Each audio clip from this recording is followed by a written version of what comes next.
The wind howled across the dusty plains like a beast that refused to be tamed. In the heart of the rugged frontier town of Clearwater, a crowd gathered in grim silence near the old wooden gallows, a place meant for outlaws, not innocent women. Yet there she stood, her wrists bound tight with rough rope, her face streaked with dirt and dried tears. Her name was Eliza May, a young widow whose only crime was daring to love a man her in-laws despised. The men who dragged her here wore black coats and colder hearts. Her late husband's family, powerful and cruel, had whispered lies into the sheriff's ear, spinning a tale of betrayal and murder. And in a town where fear ruled more than law, their word was enough to seal her fate. She felt the rough splinters of the platform beneath her bare feet and the coarse rope hanging loosely above her head, a cruel reminder of how close death stood. As the townsfolk murmured, many lowering their eyes in guilt, the sheriff cleared his throat, unwilling to meet Eliza's gaze. She had begged for someone to believe her, but no one had dared to speak against the wealthy Callahan family.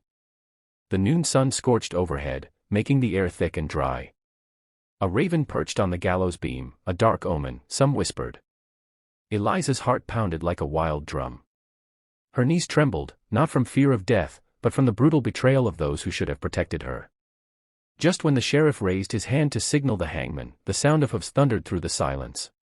Heads turned. A lone rider cut through the horizon like a blade of light, broad-shouldered, dust swirling behind him, his hat pulled low, his duster coat flowing with the wind. No one recognized him. But everyone felt something shift in the air. The rider halted his horse with a sharp pull of the reins, and the animal reared, casting shadows across the gallows.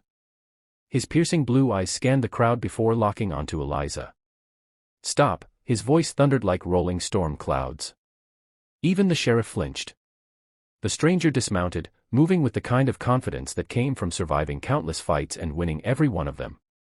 "This woman," he said, pointing toward Eliza with a gloved hand, "will not hang today." A hush fell. The Callahan brothers, cruel and smug, stepped forward with twisted grins. "And who the hell are you to decide that?" one of them spat. The stranger removed his hat slowly, his jaw clenched like stone. "Name's Cole Tanner," he said. "And I don't stand by when the innocent are about to be murdered." Eliza's breath caught. She had never seen him before. The crowd shifted uneasily, sensing something dangerous in his calm. Cole walked up to the sheriff, close enough that his voice could cut through every lie. "You have no proof. Just the word of men who gain everything by her death. And if you hang her," he added, stepping onto the gallows steps, "you'll have to do it over my dead body." The Callahans laughed, but the sheriff's hand trembled. No man had ever defied them this openly. "You best ride on, cowboy," the eldest Callahan sneered. "This ain't your fight." Cole glanced back at Eliza, her eyes wide with disbelief and a glimmer of hope she hadn't felt in months. "It is now," he said quietly, but the steel in his tone left no doubt. Tension coiled in the air like a rattlesnake ready to strike. Cole pulled a folded piece of paper from inside his coat. "I've got something none of you counted on," he said. "Your precious land, your precious ranch, and every lie you've told, it's all written right here. Your eldest brother signed away half the property to her late husband, which makes Eliza the rightful heir. You hang her, you're hanging the lawful owner of your empire." The crowd erupted in whispers. The Callahans' faces paled. "That's a damn lie," one barked. But Cole didn't flinch. He unfolded the document, letting the sheriff read it aloud. With every word, the Callahans' power cracked like old timber in a storm. Eliza's in-laws lunged forward, their rage boiling over, but Cole was faster. In a single motion, he drew his revolver, not to fire, but to make sure no one touched her. The sheriff, now sweating, lowered his hand and stepped back. "Untie her," Cole ordered. For a moment, no one moved. Then one of the deputies, a young man with guilt etched on his face, stepped forward and cut the rope around Eliza's wrists. Her hands fell free. She gasped, her eyes burning with tears, not of fear, but of fierce relief. Cole turned to face the Callahans. "Your time of terror ends today," he growled. "You've used fear long enough. Not anymore." The crowd began to shift, emboldened by the stranger's defiance. People who had kept silent too long started speaking. An old storekeeper shouted how the Callahans had cheated him out of his land. A woman stepped forward and spoke of threats. Their power crumbled not with gunfire, but with the truth finally set free. The sheriff, shamed and cornered, had no choice. "They'll answer for their crimes," he said, voice shaking. Cole stepped down from the platform and reached out his hand to Eliza. "You're free now," he whispered.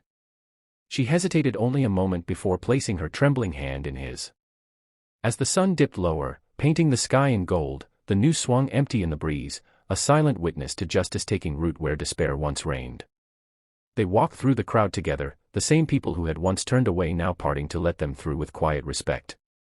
Eliza, once a broken widow, now stood tall, her spirit no longer chained by fear. And Cole Tanner, the stranger rancher, had changed everything with a single act of courage. It wasn't just her life he saved, it was the soul of a town too long strangled by silence. The gallows remained standing, but it no longer belonged to the guilty. That night, lanterns burned bright across Clearwater, not in mourning, but in hope. As they reached the edge of town, Cole paused and looked back, tipping his hat. "Some fights," he said softly, "are worth every scar." Eliza turned to him, her heart still racing, but for the first time, not from fear. "Why did you help me?" she asked. Cole smiled faintly.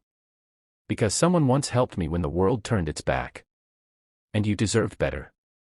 The wind carried their silence, not heavy, but full of promise. A stranger had stepped forward when no one else would. And sometimes, one brave soul is enough to change everything. The morning sun crept over Clearwater like a soft golden ribbon, but for Eliza, it felt like the first sunrise she'd truly seen in months. The gallows stood empty now, swaying gently in the breeze, a ghost of the terror that almost claimed her life. The town had changed overnight. The Callahan brothers, once untouchable, were behind iron bars awaiting trial. Their whispers of power had turned to silence. Eliza stood near the edge of Main Street, the wind tugging at her hair, when the sound of boots on the wooden boardwalk made her turn. Cole Tanner walked toward her with the same quiet strength that had stopped the noose. "You don't owe me anything," he said before she could speak. His voice was low, steady. "You owed no one your fear." Eliza's throat tightened. "But you risked everything for me," she whispered. Cole looked toward the horizon. "I've seen what happens when good people say nothing. I won't let that happen again." The townsfolk, who had once turned their faces away, now greeted her with nods, with shy, guilty smiles.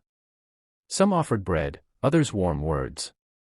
Change had begun, not because of laws, but because one man had chosen to stand when others didn't. Eliza walked beside Cole to the corral, where his horse waited, restless and strong. "Where will you go?" she asked softly. Cole fixed his saddle and tipped his hat. "Where I'm needed. There's always another town, another fight." Her heart clenched, but she stepped closer. "Then at least let me thank you properly." He gave a faint smile, the kind a man wears when he's been alone too long. "Seeing you free is thanks enough." Cole mounted his horse, the sun setting fire to the horizon behind him. As he rode away, Eliza knew her life had been changed forever. Freedom wasn't given to her, it was fought for. And now, she'd fight to protect it.